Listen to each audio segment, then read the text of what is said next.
Hello and welcome to this section of the Matlab tutor. We're going to continue working with vectors. Specifically, we'll learn about the very important functions dealing with the dot product and the cross product and how they apply to vectors. Now, the dot product is what we'll talk about first, and there's another name for that you may see in books. It's called the scalar product.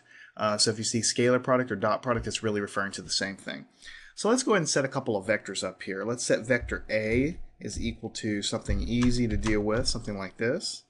And we'll do vector B, and we'll set that equally easy to deal with. 1, 2, 3, just so we can see what's going on. So we have two vectors, same size, and we'd like to dot them together.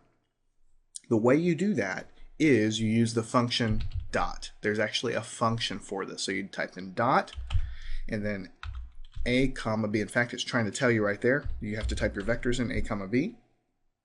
You hit enter. You would expect to get a single number back because the dot product or the scalar product, same thing, always returns a number, a single number back. So what's happening here mathematically is MATLAB is taking 3 times 1, and then it's taking 5 times 2, and then it's taking 7 times 3. It's getting all of those results, and it's adding them all together. So that's why we just get a single number back. The dot product, the function dot product here that we're doing right here. Let me create another vector here, C. We'll do, 4, 7, negative 33 or something like this. The function dot here is very, very easy to use. You could do C, comma, A, which, by the way, is exactly the same as dotting it the other way around because of the way you're basically multiplying elements and adding everything together. So when you do the dot product, it's the same thing no matter what order you put the vectors in. This function works fantastic. I really recommend you use it. But I want to take just a few minutes to explain a little bit deeper about the dot product in MATLAB here, because I want to show you a different way to compute it that you may not use right away if you're super new to MATLAB, but as we start talking about matrices and as you start using the program more, you'll realize that what I'm about to tell you actually makes a little more sense as far as how MATLAB works. All right, so let's pull up our A vector. That's what it looks like. Let's pull up our B vector. So most students, when they first sit down to MATLAB, will define these vectors and try to dot them together like this, A times B, because it kind of makes sense. I mean, we almost kind of write that down on paper with a dot between the vectors A and B when you're working on paper. So you would expect MATLAB to be able to work with that, but it doesn't know what to do. And it says inner dimensions must agree, and most people look at that and don't have any idea what it means.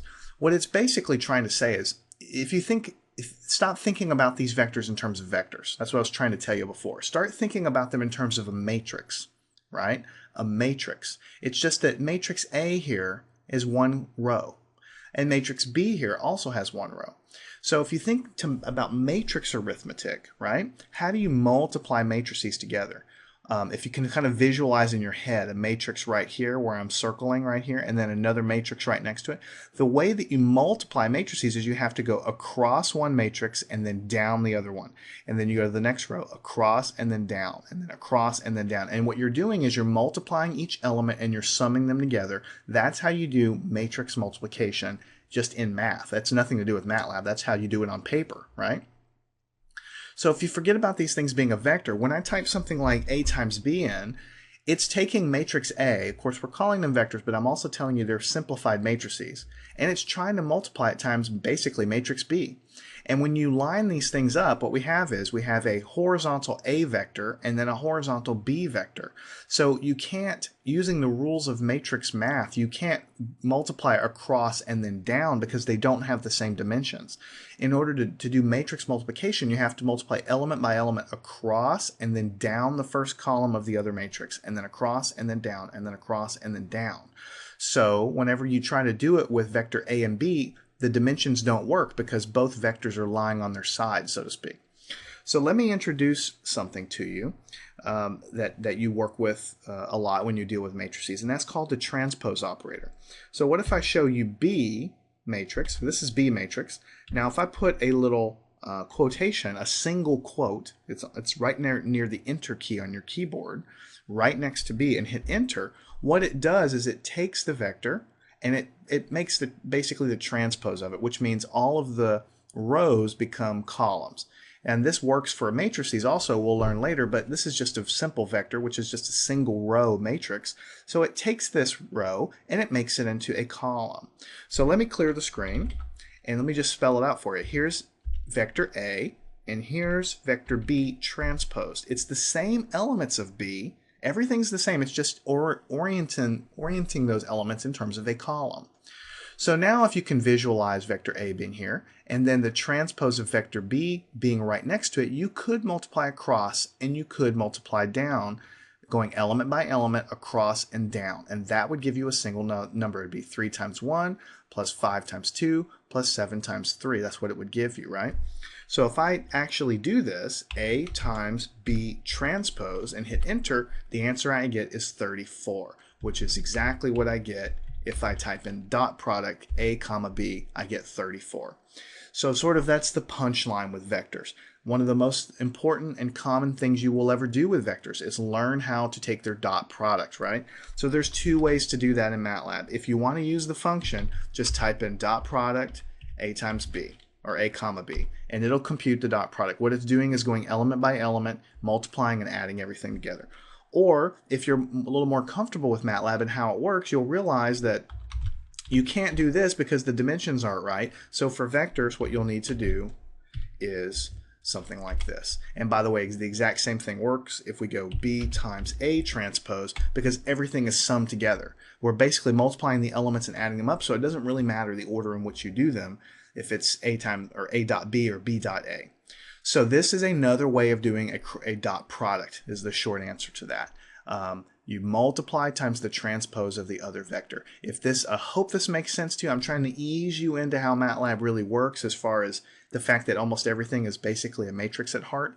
Hopefully this makes sense to you. If it doesn't, just forget about it for now and just use the dot function. So let me go ahead and clear the screen.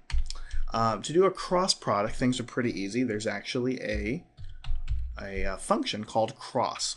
And so if you want to do the cross product of two vectors A and B, look, it's trying to help us there with the help. You just close it off, and then what you'll get for the cross product is a vector. Remember, dot products return a number. They return a scalar quantity. That's why they call it the scalar product.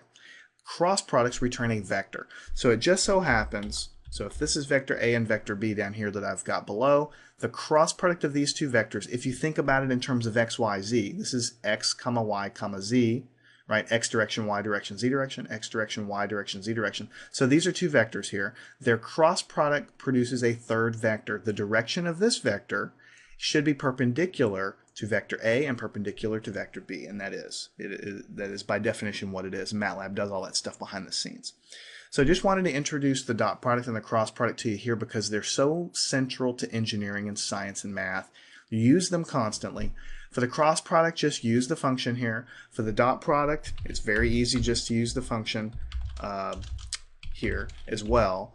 But as you get more and more into MATLAB, you'll get more comfortable with what's going on, and maybe using this function isn't quite so convenient. Maybe you just want to represent it as sort of like a multiplication. And when you realize that what's happening behind the scenes is just treating everything in terms of matrix arithmetic, then going across and down with the multiplying and the adding, that's exactly what the dot product is. So I wanted to show you that as well. So that's going to wrap up this section. Go ahead and play with this. Make sure you understand it. Follow me on to the future sections where we'll continue working with vectors.